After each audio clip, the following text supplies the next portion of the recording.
noches, les doy la bienvenida a esta nueva clase. El día de hoy hablaremos del bienestar digestivo. ¿Cuántos de nosotros no hemos tenido algún tipo de molestia digestiva, ardor, acidez? Aquí vemos la imagen de alguien que se está tomando su abdomen con mucha molestia, como este abdomen lleno como de fuego, ¿cierto? Entonces, cuando hablamos de bienestar digestivo, en realidad el tema es tan amplio que podríamos estar hablando toda la noche en relación a esto. Pero nos vamos a basar en un tema transversal al bienestar digestivo y que genera como una correlación con los distintos ejes de nuestro cuerpo, que es la microbiota. Ya quiero ver.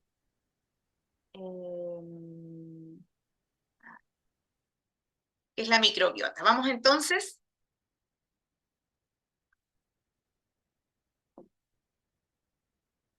¿Conoces los trastornos digestivos más comunes? Bueno, cuando uno lo ve desde su propia perspectiva, uno se da cuenta de lo que una va teniendo, ¿cierto? Pero yo que atiendo todos los días, estoy frente a personas que consultan por diversos motivos, lo que yo más veo es reflujo, estas personas que dicen tener acidez, ardor, como algo caliente que molesta la garganta, que a veces están incluso disfónicos de tanto reflujo, que en algunas ocasiones incluso ocasiona dolor, un dolor como puntada que atraviesa la espalda. El síndrome de intestino irritable o el famoso colon irritable es muy frecuente, muy frecuente. Estas personas que transitan entre el estreñimiento y la diarrea y que fácilmente con distintos tipos de alimentos pueden verse afectados en su digestión. La intolerancia a algunos alimentos, sobre todo lo más frecuente es la intolerancia a los lácteos. Tenemos muchas personas que ya por sí mismas han decidido empezar a utilizar leche deslactosada o a tomar leche vegetal. La hernia del hiato, esto es relativamente frecuente, sobre todo en mujeres de edad media. Durante una época hubo como esta costumbre de colocarse faja. No sé si ustedes recuerdan que nos colocábamos faja. Al colocarnos faja y al apretar nuestro abdomen, esto hace que los órganos internos busquen un espacio. Y bueno, esto más la sobrecarga de alimentación, el aumento de la circunferencia abdominal, van presionando los órganos internos y hay una relativa frecuencia en la aparición de hernia del hiato. El hiato es cuando empieza entre el esófago y el estómago, empieza ahí, debería caer el ácido, o sea, el líquido, los alimentos, pero una hernia es cuando un pedacito de ese estómago se regresa presionando el esófago, generando reflujo. Y bueno, en menor frecuencia, pero también muy importante, el cáncer, ¿cierto? Por esto hay tanta relevancia que ante los síntomas de alarma se puedan iniciar los estudios tanto por endoscopía o colonoscopía, porque el cáncer digestivo ha aumentado significativamente su prevalencia. Ahora, los síntomas más comunes son esta distensión abdominal, la hinchazón, el estreñimiento versus diarrea, acidez, en algunos casos náuseas, vómitos y, si es que ya vamos más allá, sangrado, ya sea por digestivo alto o bajo. Ante evidencia de sangrado, esa es una bandera roja, tal como el color de la sangre, ¿cierto? Bandera roja. Ustedes tienen sangrado digestivo de cualquier tipo y tienen que buscar ayuda profesional inmediata y debiesen hacerse los estudios para descartar una úlcera o una lesión gástrica maligna. ¿Ya? Es súper importante aquí ponerle énfasis a eso porque es un signo de alarma. Entonces, el artículo que revisé para esta presentación es un artículo que está publicado en una revista de gastroenterología, que fue hecho en conjunto con el Servicio de Endocrinología y de Nutrición, ¿ya? En donde se estudió la flora intestinal, la microbiota, que es de lo que vamos a hablar hoy día, y cómo esta microbiota influye en nuestros síntomas corporales en general. ¿De qué depende la salud de una persona? Aquí hay una figura que, si ustedes ven, hace una relación entre los estilos de vida, las redes en donde se encuentra ese individuo, el trabajo, las condiciones, incluso las condiciones de la cultura y la sociedad donde vive. Entonces podríamos resumir que la salud de una persona depende tanto de su biología, de su estilo de vida, Esto es alimentación, ejercicio, si consume fármacos, si tiene tóxicos, si tiene hábitos saludables, el medio ambiente y también de la utilización del sistema sanitario en donde se encuentra. Por eso es tan importante que la población maneje conceptos importantes como cuáles son los signos de alarma en el caso de enfermedades digestivas para como presionar un poco al sistema sanitario para que se hagan los estudios que se requieren para un adecuado diagnóstico, porque las enfermedades digestivas por lo general dan harto tiempo, pero deben ser diagnosticadas, ¿ya?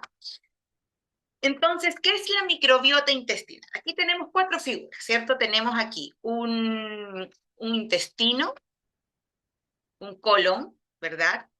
Supuestamente, estas son bacterias intestinales. Tenemos acá una cavidad bucal con bacterias. Tenemos una faringe. Y acá es como una constelación, ¿cierto? Con esto quiero referirme a que nuestro cuerpo tiene miriadas, muchas, millones y billones de microorganismos. Por todos los lugares en donde tenemos cavidad, hay un tipo de flora bacteriana. La flora bacteriana de la boca es una, la flora bacteriana de los oídos otra, la de la nariz otra, la del sistema digestivo es otra. Entonces, el cuerpo humano tenemos que asumir que estamos poblados de microorganismos por dentro y en las cavidades, en lo que está conectado con el exterior. ¿Para qué? Para defendernos, para estar protegidos del medio ambiente. Ahora, los microorganismos que habitan en nuestro intestino se le denomina microbiota y es una parte funcional y no prescindible del organismo que nos sirve para cumplir ciertas funciones y no podemos no tenerla. Es imperativo. Todos los seres humanos tenemos una microbiota. Esta microbiota, estos microorganismos generan genes que se transmiten, esto se llama microbioma, y además participan en múltiples procesos, en nuestro desarrollo, en la nutrición, en la inmunidad, en cuanto nos enfermamos, en la obtención de los nutrientes, etc. A eso nos vamos a referir. ¿Cómo desarrollamos esta microbiota? Aquí vemos una mamá que está dando pecho, ¿cierto? Y acá vemos un bebé que está naciendo. Se dice que el desarrollo de la microbiota intestinal empieza en el parto.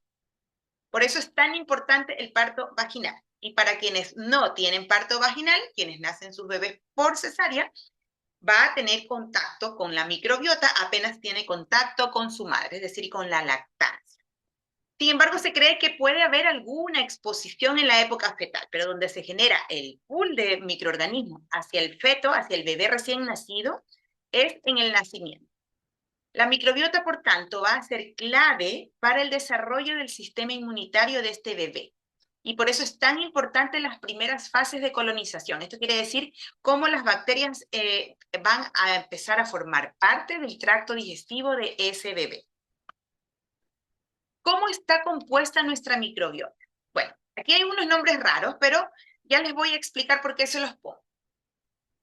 Nuestra microbiota en la persona adulta, el 90% de las bacterias intestinales pertenecen a 2 grupos que se llaman Bacteroidetes y Firmicutes. Nombres raros, pero estos intervienen en la producción de ácidos grasos, en la extracción de nutrientes, en el metabolismo de la insulina, en el desarrollo de la inmunidad, etc. Y un 10% restante pertenecen a otro grupo de bacterias, que son proteobacterias, actinobacterias, etc. Entonces, esto forma el 100% de nuestro tracto intestinal. Ahora, también, además de bacterias, tenemos levaduras, como los hongos, ahí aparece la cándida como comensal, algunos protistas, que son algunos protozoos, y tenemos también virus. Y la característica de los virus que tenemos en nuestro intestino son virus que se encargan de comerse a las bacterias, es decir, son virus que comen bacterias, son bacteriófagos, ¿ya? Comen bacterias nocivas para nosotros. Y aquí a su derecha ven una figura que habla de microbiota y obesidad. Esta es una página que se llama Nutribiota.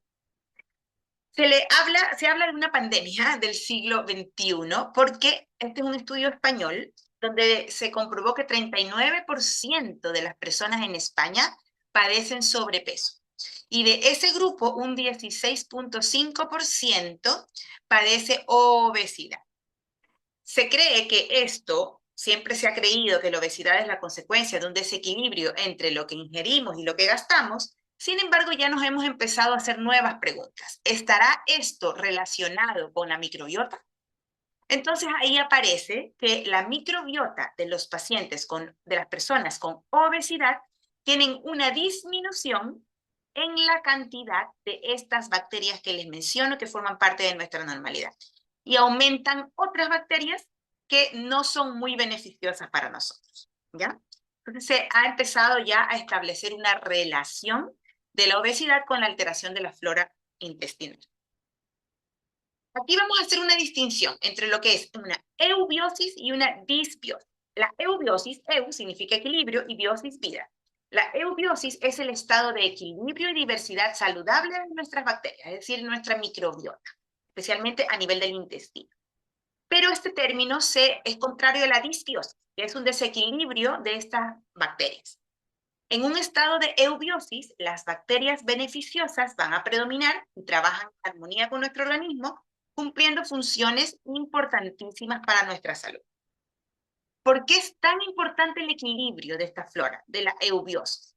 Porque tiene 4 funciones importantísimas. Primero, interviene en la digestión y el metabolismo, mejorando la absorción de nutrientes y la producción de vitaminas. Segundo, interviene en el sistema inmunológico, fortalece las defensas de nuestro cuerpo y modula la respuesta inmune. Tercero, tiene gran relación con nuestra salud mental. Existe una comunicación bidireccional entre el intestino y el cerebro. Esto se llama eje intestino-cerebro.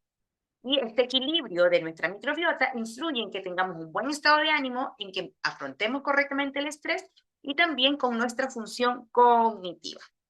Y una cuarta función de la microbiota es la prevención de enfermedades, ¿ya? Si tenemos una eubiosis, es decir, una flora intestinal saludable, esto se asocia con un menor riesgo de desarrollar alguna enfermedad crónica, enfermedades inflamatorias intestinales, menos riesgo de síndrome metabólico, menos riesgo de diabetes, de alergias, de obesidad, incluso de algunas enfermedades autoinmunes. Entonces, dense cuenta ustedes de lo importante que es tener una flora bacteriana saludable, que cumpla con estas funciones. Ahora, si me di como les puse los nombres de las bacterias, es porque les quiero transmitir esto y quiero que esto, si pudiesen tomar nota, es súper importante. ¿Por qué? Porque como tenemos probióticos, ya es como muy conocido el beneficio de los probióticos, se ha masificado su uso sin conocer efectivamente los beneficios que necesitamos aportar para nuestro cuerpo.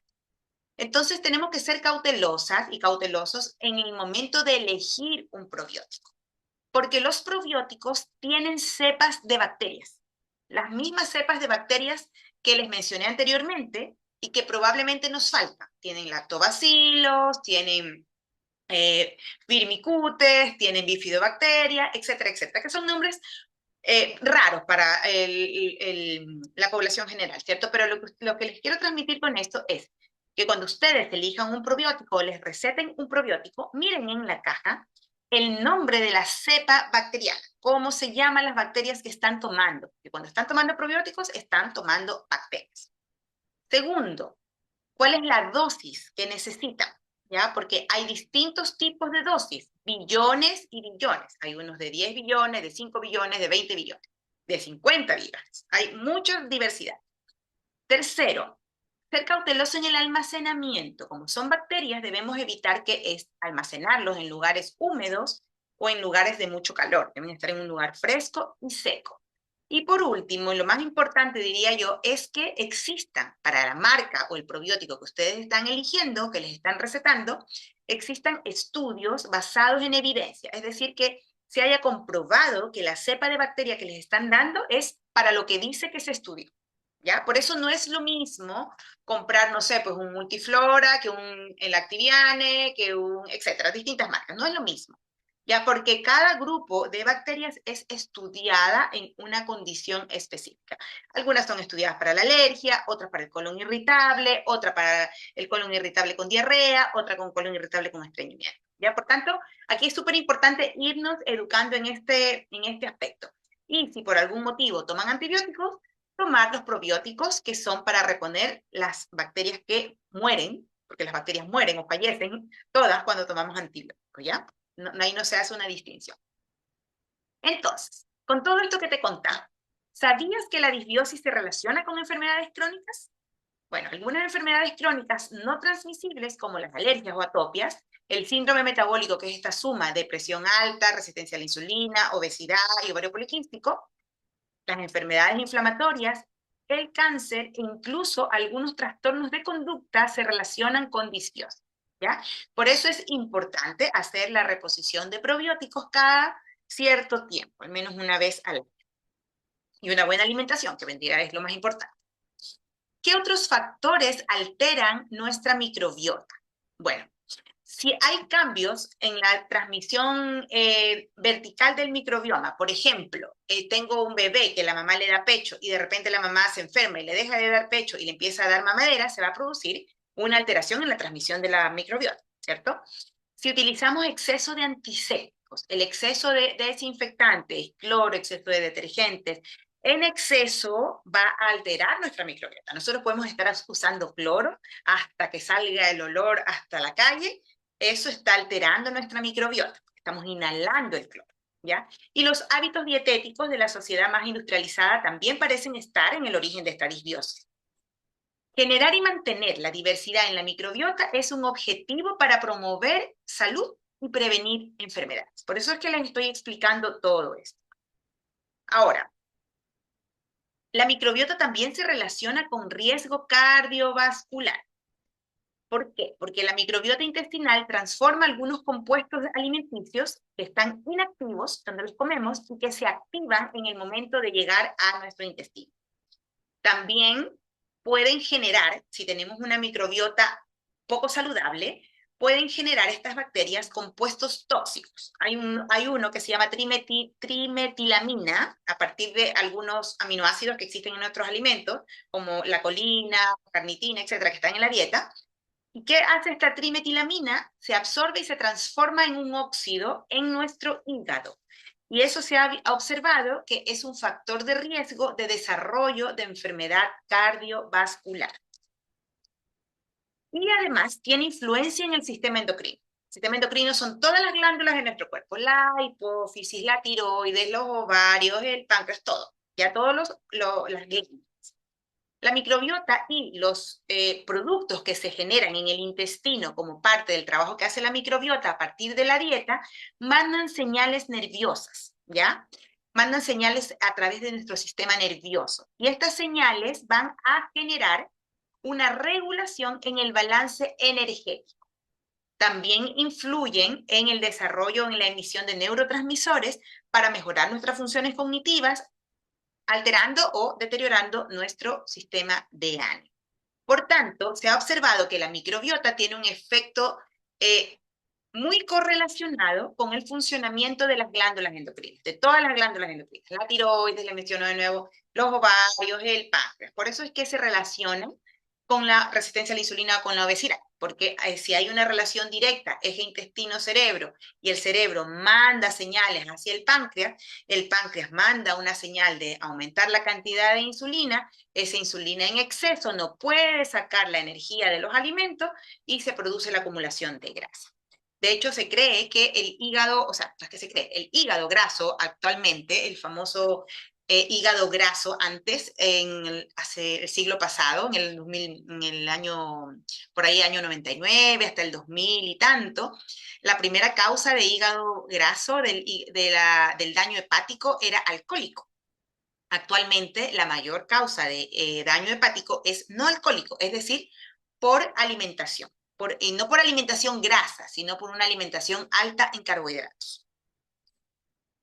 Y finalmente, en la salud mental. La microbiota también interviene de forma indirecta en lo que producimos en nuestro cerebro. Y aquí ustedes deben haber escuchado la serotonina, la dopamina, el GABA, y todos estos neurotransmisores influyen en nuestras funciones cerebrales, en que nos comportemos adecuadamente, en que tengamos ánimo, e incluso nuestra inmunidad. Por tanto, la influencia de la microbiota en la producción de la serotonina y en la dopamina, que son las sustancias o los neurotransmisores que facilitan que estemos bien de ánimo, parece ser relevante y hasta en un 90%, ¿ya? El 90% de la serotonina que se produce en nuestro cuerpo se produce en el intestino, ¿ya? Por eso se habla mucho ahora del eje intestino-cerebro, o el cerebro del intestino también se le dice. Entonces, dicho todo esto, y que les he dado como una introducción bastante amplia de cómo la microbiota interviene en las distintas funciones de nuestro cuerpo, yo les quiero ir sintetizando cómo podemos cuidarnos, y ahora que sabemos que la microbiota es muy importante, cómo podemos ir regulando esta flora intestinal en todo nuestro sistema digestivo. Son 4 pilares. Primero, educar. Siempre estar leyendo, instruyéndonos, preguntando, comprendiendo. Uno nunca acabamos de comprender al cuerpo humano. Siempre se van descubriendo nuevas cosas. Lo segundo, buscar ayuda profesional si tenemos molestias, si tenemos síntomas. Buscar ayuda profesional si estos síntomas se mantienen a lo largo del día. Lo tercero, tener un plan de cambio. Podemos ir a un médico y a una nutricionista, y la nutricionista nos va a dar un listado de alimentos, el médico nos va a dar un listado quizás de medicamentos, pero ¿cuál va a ser nuestro plan de cambio? Porque una cosa es seguir las indicaciones y otra cosa es hacer el cambio, que implica generar un nuevo hábito, que va desde el hábito alimenticio hasta el hábito quizás de consumo de algún fármaco. Y por último, siempre considerar en los complementos, aquello que nosotros podemos manejar, aquello que puede ayudarnos para hacer más, más beneficioso nuestros tratamientos.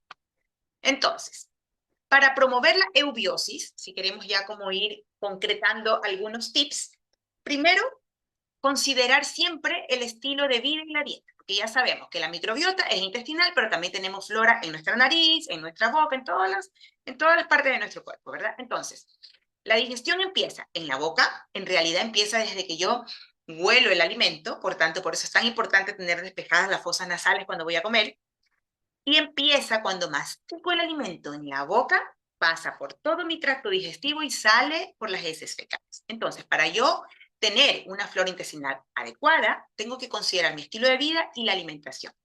Primero tiene que ser una alimentación rica en fibra. No olvidemos consumir frutas, verduras, legumbres o granos integrales, porque estos alimentos ricos en fibra van a proporcionarnos prebióticos. ¿Qué son los prebióticos? Es como el alimento de las bacterias buenas, de las bacterias beneficiosas, de las que van a formar nuestra microbiota. ¿Ya? Si no comemos estos alimentos, no tenemos nutrientes para que se desarrollen estas bacterias, porque estas bacterias están en permanente crecimiento y compiten con las otras si es que no tenemos, o sea, con las bacterias dañinas, si es que no tenemos una alimentación rica en fibra.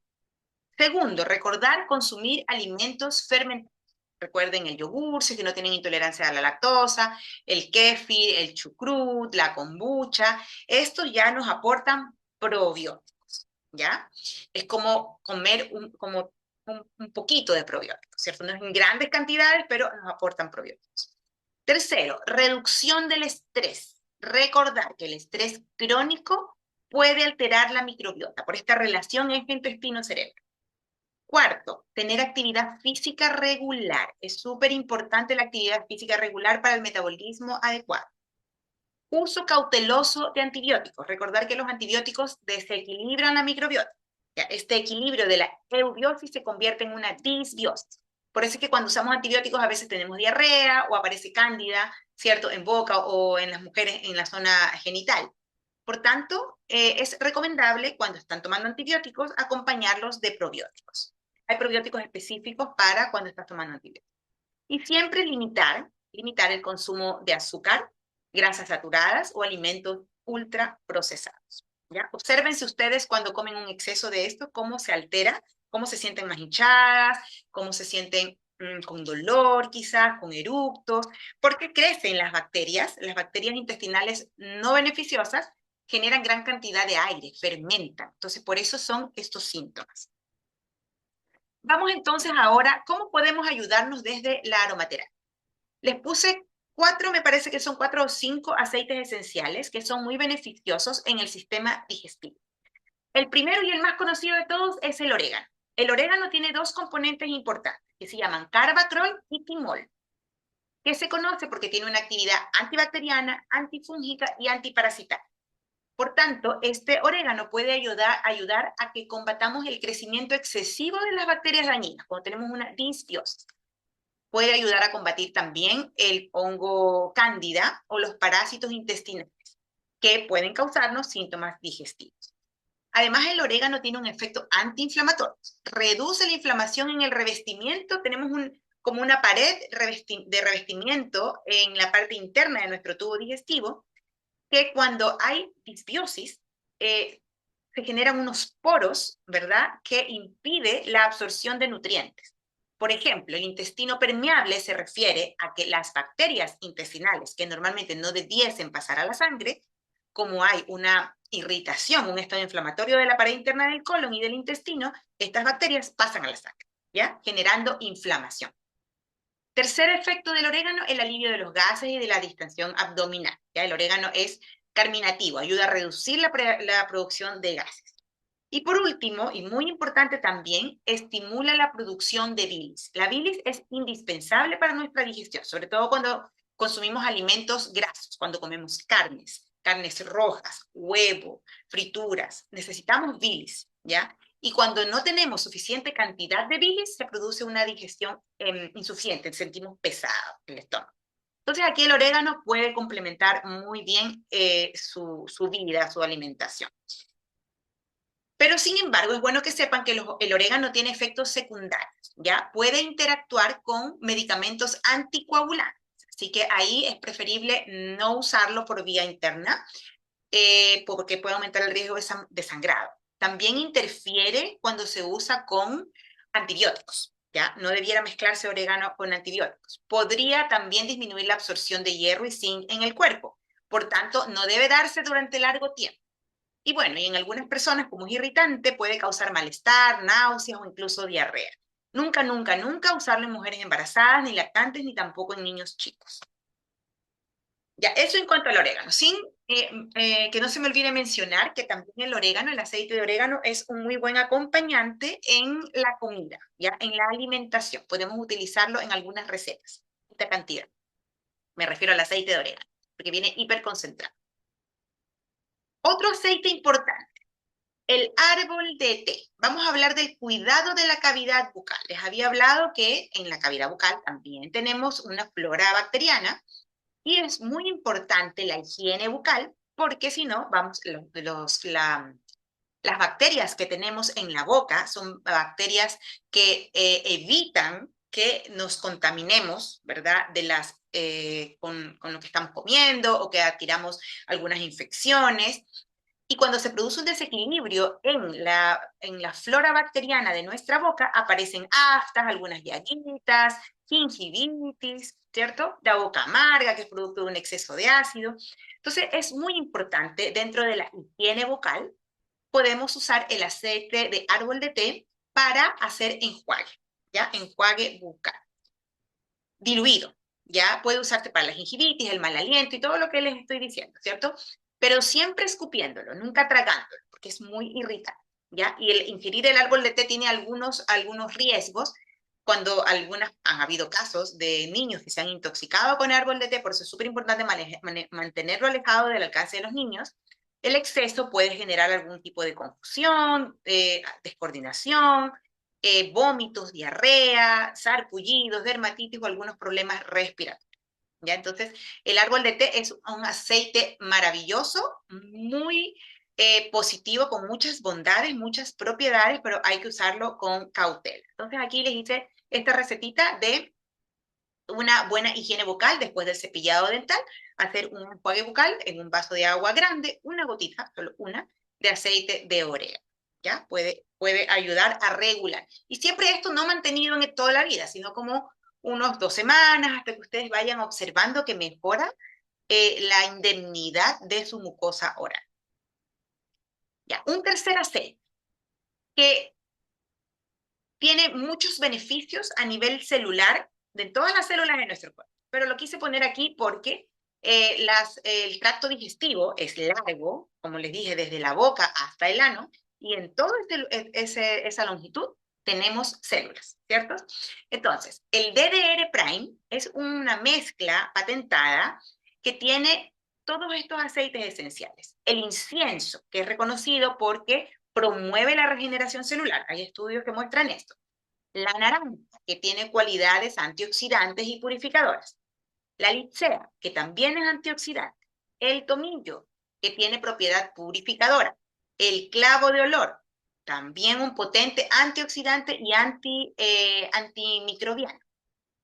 La ajedrea, conocida también por propiedades antioxidantes. El niaulí, que ayuda a una respuesta inmune saludable, y el limoncillo, que contribuye a la protección celular. Es decir, aquí se han mezclado todos estos aceites esenciales para promover a nivel de nuestro cuerpo la regeneración celular, el recambio y la salud celular. Cuando hablamos de salud celular, nos referimos al intercambio de energía que ocurre en la mitocondria de nuestra célula, que es como donde se produce, en el núcleo, donde se produce todo este recambio de energía, que facilita que se intercambien todo lo que tiene que intercambiarse a través de la pared de la célula. Ya sea la célula sanguínea, la célula respiratoria o en este caso la célula digestiva. Por tanto, es un buen acompañamiento, se puede utilizar una gotita en una cápsula vegetal. Por tanto, si queremos resumir los beneficios del DDR Prime, podemos decir que promueve la integridad celular, ¿cierto? Protege contra el estrés oxidativo, que el estrés oxidativo puede favorecer que se produzca como el envejecimiento celular. Entonces, estos aceites tienen un componente antioxidante, apoya a la salud general, a la salud celular en general, apoya la respuesta inmune y también apoya al cerebro y al sistema nervioso a través de un buen equilibrio del funcionamiento celular en nuestro cuerpo. 1, 2, 3. Cuarto aceite, la menta. Muy conocida, muy rica. La menta es un aceite delicioso, pero su función principal es que relaja la musculatura lisa. Y adivinen cuál es la musculatura lisa principal de nuestro cuerpo, el tracto digestivo. También tenemos musculatura lisa en otras partes del cuerpo, pero como estamos hablando del tracto digestivo, la menta a nivel del tracto digestivo va a disminuir los espasmos, estas contracciones, estos retorcijones cuando estamos hinchados, con gases, o estos calambres abdominales productos de una comida muy copiosa. También puede utilizarse para aliviar los síntomas del colon irritable. Ayuda a calmar las náuseas, ya sea por mareo, por traslado en avión o en auto. La menta es muy beneficiosa en este aspecto.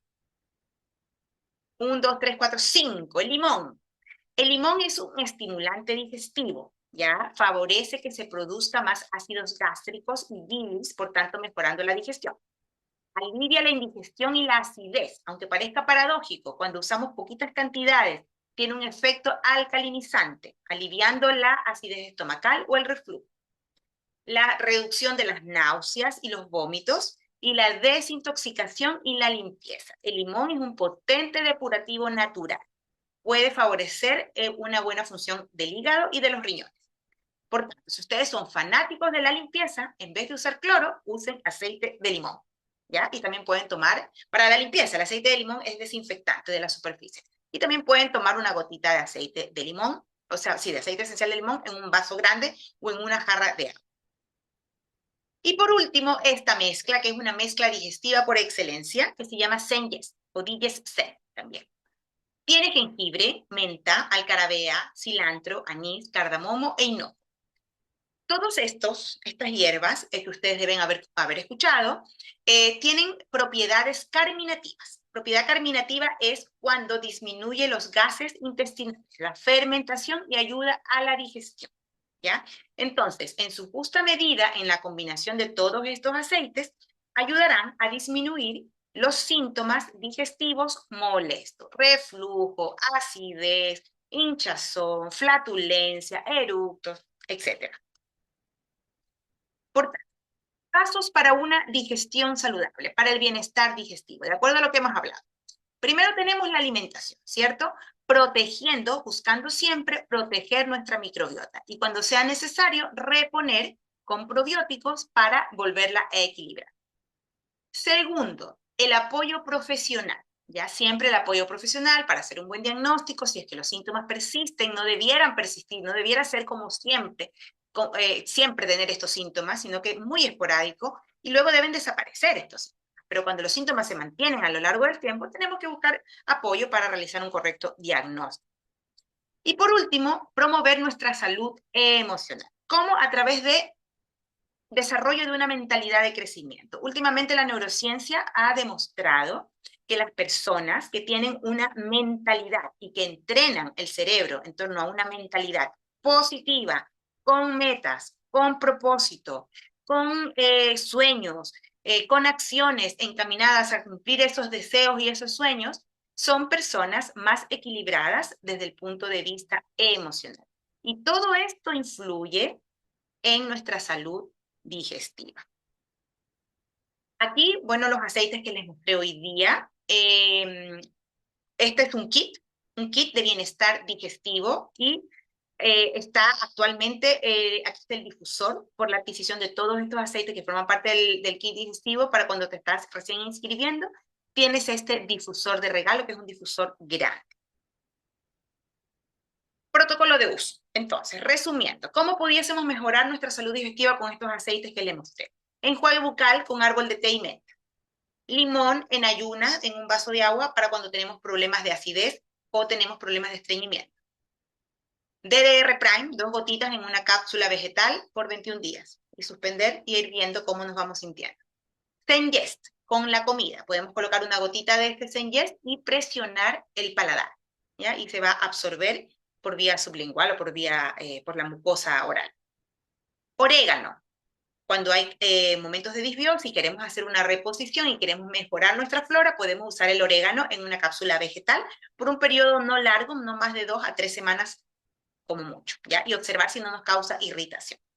Y para promover un estado emocional adecuado, estar siempre con nuestro difusor, si es que queremos mejorar nuestros síntomas digestivos, poner unas gotitas en el difusor de menta más limón durante el día para un día enfocado y con mentalidad positiva, porque el limón y la combinación de limón y menta favorece la concentración, el enfoque y genera desde lo emocional, porque los aceites esenciales entran por nuestro olfato, llegan a nuestro sistema nervioso, a nuestro sistema límbico, generando mayor generación de neurotransmisores relacionados al bienestar, como la dopamina, la serotonina, y bajan como aquellos neurotransmisores que nos causan malestar.